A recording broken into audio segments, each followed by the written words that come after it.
Hello friends. आज का lecture हम स्टार्ट करते हैं। तो आज का लेक्चर हम स्टार्ट करते हैं एक न्यूमेरिकल से। अभी तक हमने जितने भी प्रोविजंस, जितने भी सेक्शंस पढ़े हैं, उसमें से एक क्वेश्चन सॉल्व कर लेते हैं। उसके बाद फिर जो है हम अगेन सेक्शंस एंड प्रोविजंस को समझने में क्लास आगे बढ़ाएंगे। ठीक है, तो लेट्स सी।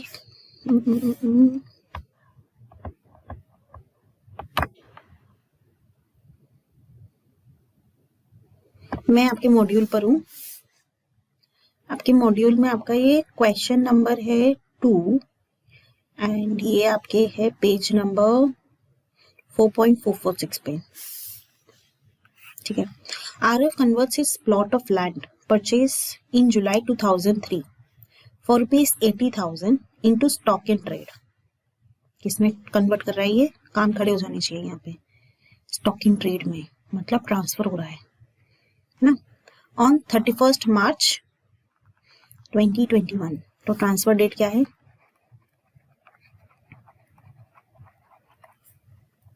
31 मार्च 2021।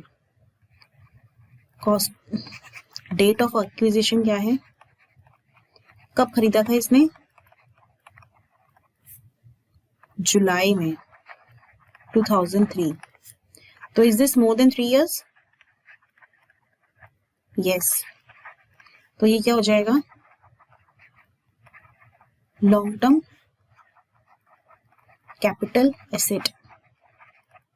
ये जो लैंड है ना, ये हो गई लॉन्ग टर्म कैपिटल एसेट। चलो आगे पढ़ते हैं। The fair market value as on 31 March 2021 was 3 lakhs। 3 lakh रुपए थी। ठीक है। The stock in trade was sold for rupees 3,25,000 in the month of January 2022। ठीक है। Find out the taxable income if any and if so under the head of income for which assessment year। Cost of inflation, देखो मैंने बोला था ना index आपको दे रखा है। देखो कॉस्ट इन्फ्लेशन इंडेक्स दे रखा है। हमें इसका जरूरत है 2003-4 का, बिकॉज जुलाई 1 अप्रैल 2003 से 31 मार्च 2004 तक का ईयर होगा ये। तो 3-4 की जरूरत है, तो इन्होंने दे रखा है। Financial year, current financial year की जरूरत होगी, तो इन्होंने ये दे रखा है। ठीक है।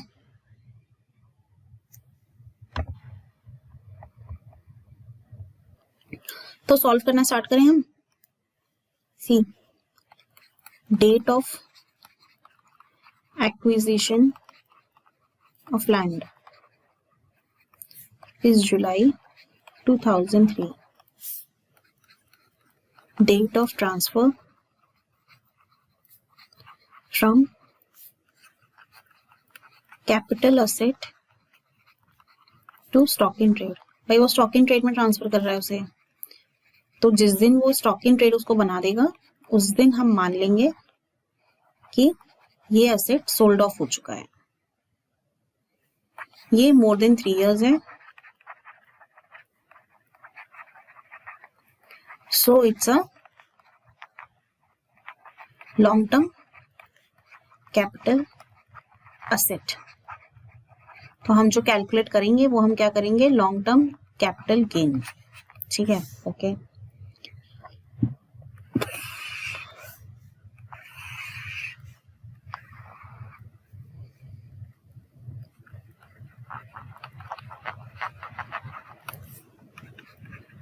थोड़ा सा सजा लो, अच्छा लगता है।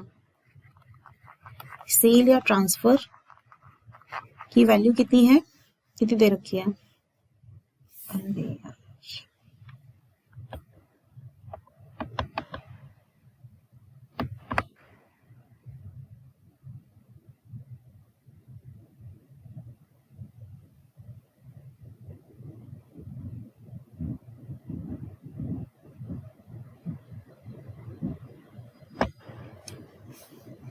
ये दे रखी है रुपीज 3 lakhs ना, एंड परचेजिंग की है 80,000।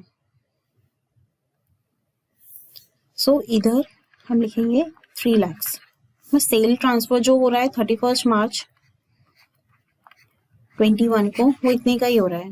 Than less index cost of acquisition, क्या आएगा? इंडेक्स कॉस्ट ऑफ एक्विजिशन, तो ये आ जाएगा 80,000। चलो पहले फॉर्मूला लिखते हैं, क्या है? Value of asset into indexed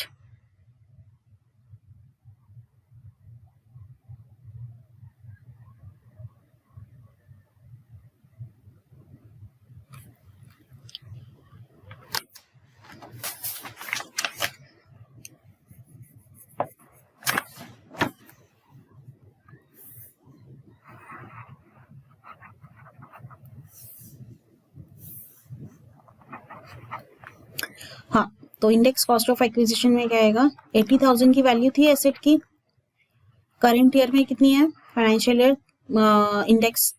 index की वैल्यू क्या है फॉर फाइनेंशियल ईयर 2021? 301, एंड जिस साल हमने परचेज किया था उस साल क्या है? 109। अब इसे कैलकुलेट कर लो कैलकुलेटर पे हर कोई इसे कैलकुलेट करो कितनी आ रही है? 80,000 into 301 divide by 109, this is coming to 220917। इसको हम माइनस कर देंगे इधर से, तो जो ये आएगा 79,083, this is long term capital gain. ठीक है, आगे बिकॉज हमें जितने भी इनकम्स हैं, what ever is a total income taxable, उसके बारे में निकालना है।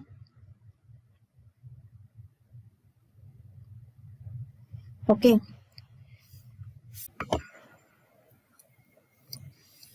तो इधर से हमें जो चीज थियोरी में समझ नहीं आ रही थी वो हमें प्रैक्टिकल में समझ में आई क्या? कि ये जो ट्रांसफर हुआ है ये हुआ है फाइनेंशियल ईयर 2021 में, बट ये टैक्सेबल हो रहा है असेसमेंट ईयर 22-23 में। क्यों? क्योंकि ये जो ट्रांसफर हुआ है आपका, ये हो रहा है स्टॉक इन ट्रेड में ट्रांसफर। तो एज पर डेफिनेशन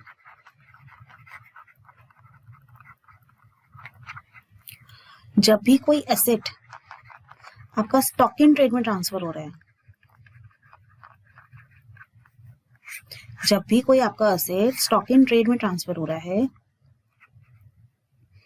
उस एसेट के ऊपर capital gain the year the stock is sold, जिस ईयर में आपका स्टॉक सोल्ड होगा उस ईयर में लगेगा कैपिटल गेन। सी मैंने ये 301 लिया है, क्यों? क्योंकि ये 2021 का रेट है, बट ये जो आपका कैपिटल गेन है ना, ये असेसमेंट ईयर 22-23 में लगेगा। आया समझ में? इसीलिए एक एग्जाम्पल कराना बहुत जरूरी था, because now you will get the point कि असेसमेंट ईयर जिसमें आपका स्टॉक सोल्ड हो रहा है, रीजन क्या? सी आगे का क्वेश्चन पढ़ो इधर,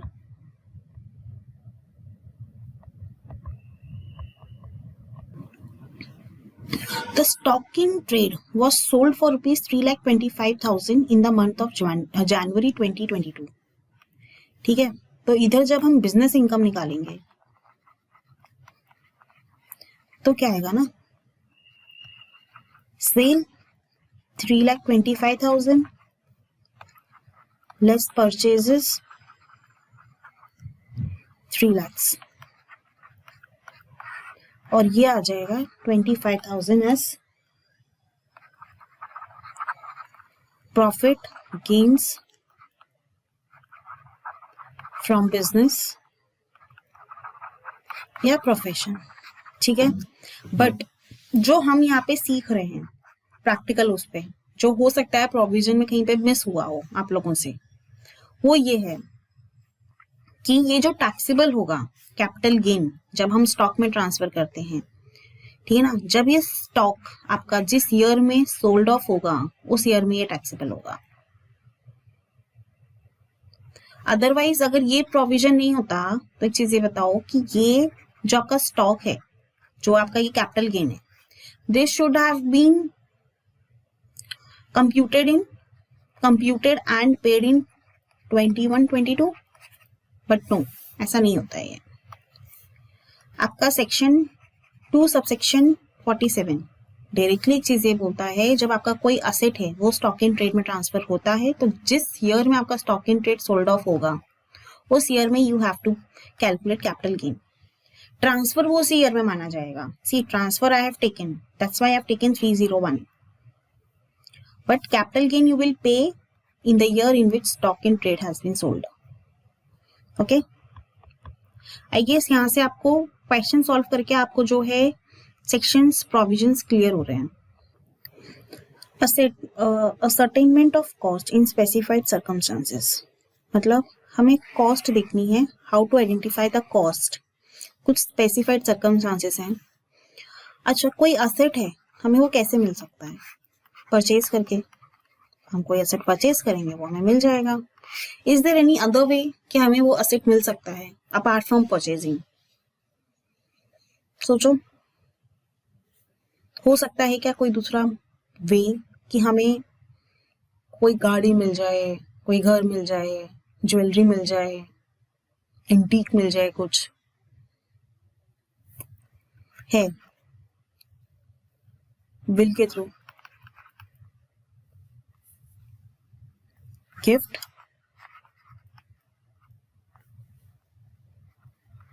पार्टीशन में ऑफ HUF,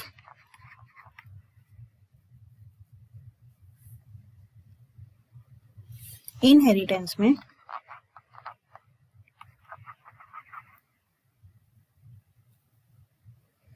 या फिर कंपनी लिक्विडेट हो रही थी तो उसमें असेट्स बांटे जा रहे थे तो लिक्विडेशन में मिल गया।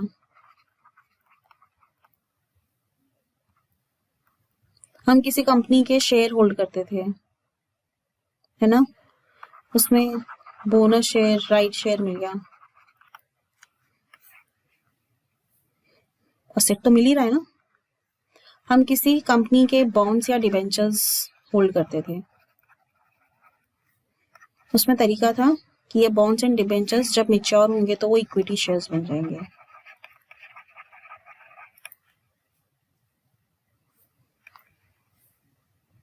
तो सिर्फ परचेज करके हमें एसेट नहीं मिलता है, देयर आर वेज जहां से हमें एसेट मिलता है। अब इनकी कॉस्ट कैसे निकलेगी? विल के थ्रू मिल रहा है तो सोचो, तो ये जो प्रीवियस ओनर्स होंगे ना, इतने केसेस में, इतने क्या बल्कि ये वाले केसेस में जो आपके प्रीवियस ओनर्स होंगे, उनको जिस कॉस्ट पे मिला होगा that would be your cost.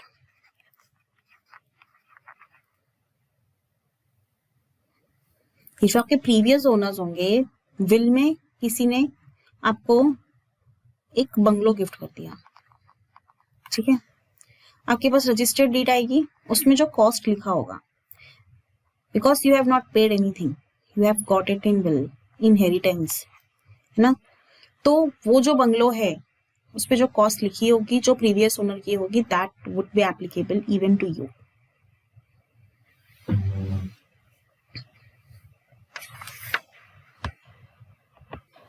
And इसके थ्रू जब आपको एक असेट मिल रहा है ना, will, give, partition, inheritance, liquidation, bonus, bond, debentures, whatever, उसके थ्रू इक्विटी, तो इसमें पीरियड ऑफ होल्डिंग